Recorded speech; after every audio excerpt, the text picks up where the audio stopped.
നമസ്കാരം. ഇന്ന് നമ്മൾ എത്തിയിരിക്കുന്നത് കുമാരനാശാന്റെ തോന്നക്കലുള്ള സ്മാരകത്തിലാണ്. മഹാകവി കുമാരനാശാന്റെ സ്മരണയ്ക്കായാണ് ഇത് നിർമ്മിച്ചിരിക്കുന്നത്. ഇവിടെ നമ്മളെ വരവേൽക്കുന്നത് അദ്ദേഹത്തിന്റെ വെങ്കല പ്രതിമയാണ്.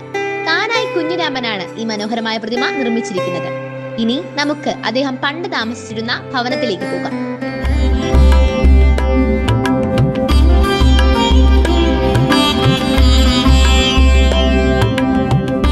97 കൊല്ലം മുമ്പുള്ള മഹാകവി കുമാരനാശാന്റെ ഭവനമാണ്. വിവാഹത്തിന് ശേഷം അദ്ദേഹത്തിന്റെ ഭാര്യയുമായി താമസിക്കാനായിരുന്നു അദ്ദേഹം ഈ ഭവനത്തിലേക്ക് വന്നു. അന്ന് കാലത്ത് അദ്ദേഹം ഉപയോഗിച്ചിരുന്ന കിണറാണ് കാണുന്നത്.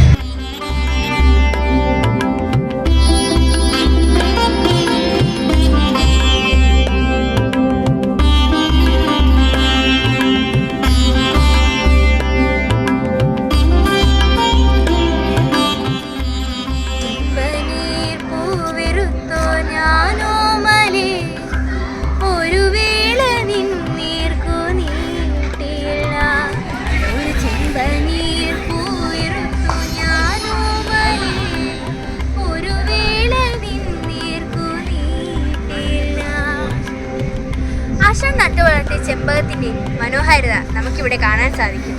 വളരെയധികം പഴക്കമുള്ള അദ്ദേഹത്തിന്റെ വീടും കിണറുമൊക്കെ കണ്ടപ്പോൾ എനിക്ക് ആശാന്റെ ഒരു കഥ ഓർമ്മ.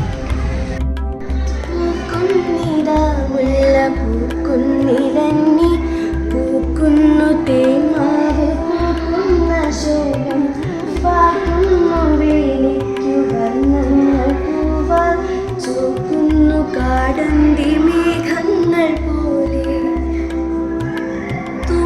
തേടും തൻപാള കിണറ്റിലിട്ടോമൽ കയ്യാൽ കയറു വലിച്ചുടൻ കോമളാകി നീർക്കോരി നിന്നീടിനാൻ ശ്രീമാനാമിക്ഷു വന്ന് ചെന്നർത്തിച്ചാൻ.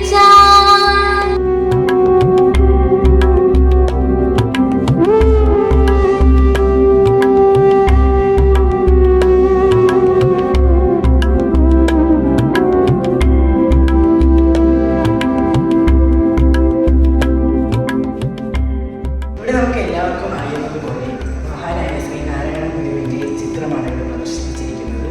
ഇവിടെ അദ്ദേഹത്തിൻ്റെ അരുമ ശിഷ്യനായ മഹാകവി കുമാരനാശാന്റെ ചിത്രവും ഇവിടെ പ്രദർശിപ്പിച്ചിട്ടുണ്ട്. ഇവിടെ നമുക്ക് കാണുന്നത് പോലെ കുമാരനാശാന്റെ മഹനീയമായ കൃതികൾ ഇവിടെ സംരക്ഷിച്ചു വെച്ചിട്ടുണ്ട്. പല്ലനയാറ്റിലേക്കുള്ള കുമാരനാശാന്റെ യാത്രയിൽ അദ്ദേഹത്തിൻ്റെ സാഹിത്യ കൃതികളും അദ്ദേഹത്തോടൊപ്പം സഞ്ചരിച്ചിട്ടുണ്ടായിരുന്നു. അത് പല്ലനയാറ്റിൽ നനഞ്ഞു കുതിർന്ന് പോയതിനെ നമ്മുടെ പുരാവസ്തു ശാസ്ത്രജ്ഞർ രാസപ്രക്രിയയിലൂടെ അതിനെ വീണ്ടും സംരക്ഷിച്ച് നിലനിർത്തിയിരിക്കുന്നു. അതാണ് ഇവിടെ നമുക്ക് കാണാൻ കഴിയുന്നത്. ഇവിടെ നമുക്ക് കുമാരനാശാന്റെ മഹനീയമായ കുറേ ചിത്രങ്ങൾ, പുരാതനമായ കുറേ ചിത്രങ്ങൾ നമുക്ക് കാണാൻ കഴിയുന്നു, പ്രദർശിപ്പിച്ച് വെച്ചിട്ടുണ്ട്. ഇതൊക്കെ പണ്ടത്തെ ബ്ലാക്ക് ആൻഡ് വൈറ്റ് ചിത്രങ്ങളാണ്. ഇതൊക്കെ വളരെ പ്രശസ്തവും മഹനീയവുമായ ചിത്രങ്ങളാണ്.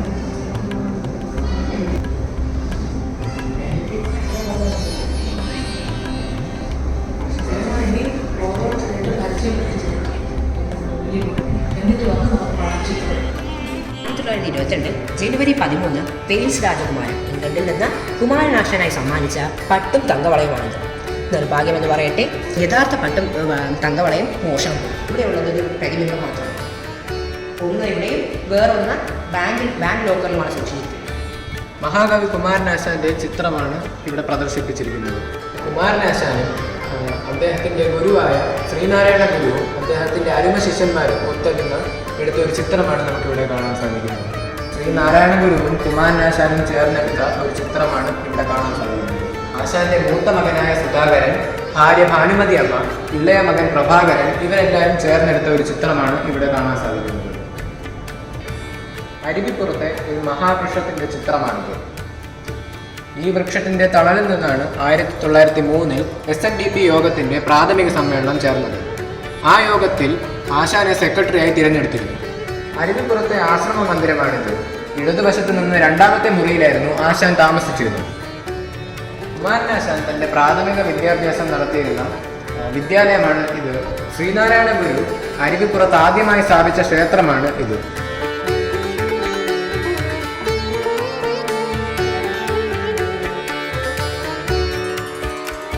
മണമ്പൂർ ഗോവിന്ദനാശാൻ, ഇദ്ദേഹത്തിന്റെ കീഴിലാണ് ആശാൻ സ്വദേശത്ത് വെച്ച് സംസ്കൃതത്തിൽ ഉപരിപഠനം നടത്തി. കുമാരനാശാൻ തന്റെ ഉപരിപഠനം നടത്തിയിരുന്ന ബാംഗ്ലൂരിലെ ചാമരാജേന്ദ്ര സംസ്കൃത മഹാപാഠശാലയാണ് ഇവിടെ പ്രദർശിപ്പിച്ചത്.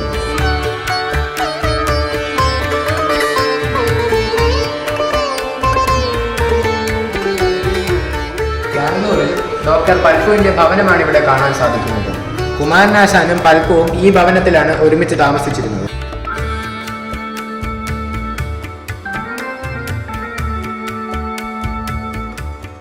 ആശാന്റെ അമ്മാവനും ആദ്യകാല ഗുരുവുമായിരുന്ന കൊച്ചുരാമൻ വൈദ്യരുടെ പടമാണിത്. ആശാന്റെ അനുജനായിരുന്ന ഗോവിന്ദൻ വാദ്യരുടെ ചിത്രമാണിത്. അദ്ദേഹത്തിന്റെ തിരുവനന്തപുരത്തിലെ കൈതമുക്കിലെ ഭവനമാണ് ഇവിടെ കാണിക്കുന്നത്. 1918 ശ്രീമതി K. ഭാനുമതി അമ്മയെ വിവാഹം കഴിച്ച് ആശാൻ ഈ ഭവനത്തിലാണ് ദാമ്പത്തിക ജീവിതം ആരംഭിച്ചത്.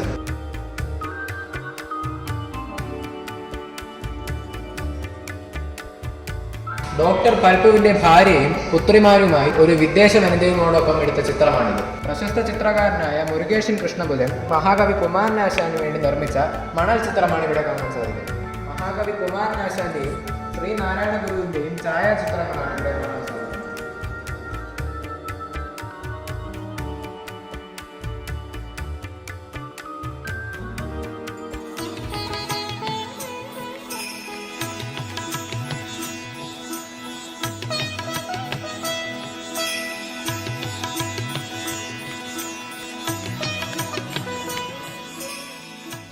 ആശാന്റെ കൃതികളെ കുറിക്കുന്ന മ്യൂറൽ ചിത്രങ്ങളാണിത്.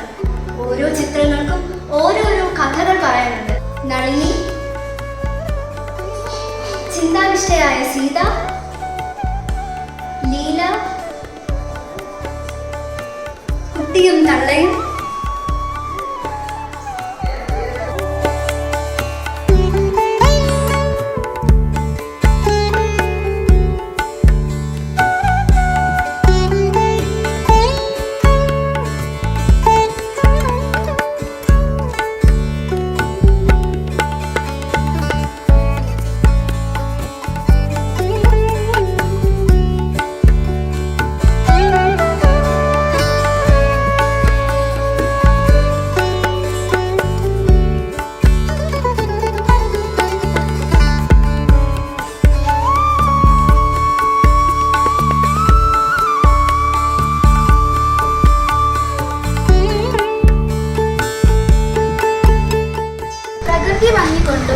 ശാന്തമായ അന്തരീക്ഷം കൊണ്ടും സമ്പന്നമായ സ്ഥലം ദർശിക്കാൻ കഴിഞ്ഞതിൽ എനിക്ക് വളരെ സന്തോഷം.